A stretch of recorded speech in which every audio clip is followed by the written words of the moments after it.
అందుచేత మరి భగవద్గీతలో కర్మయోగము ఉంది.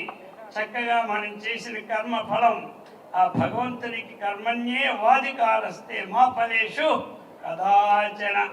మనం ఫలం కోరినా కోరకపోయినా ప్రతిదీ ఫిక్స్డ్ అయిపోయింది.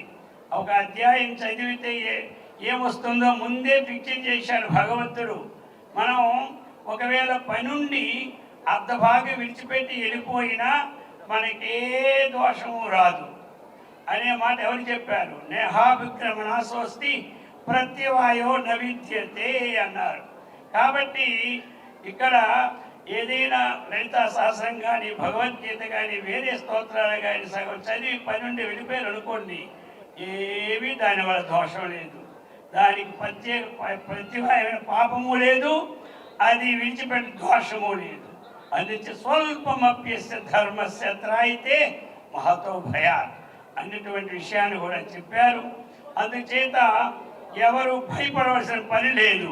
అర్థమైంది కదా భగవద్గీతను.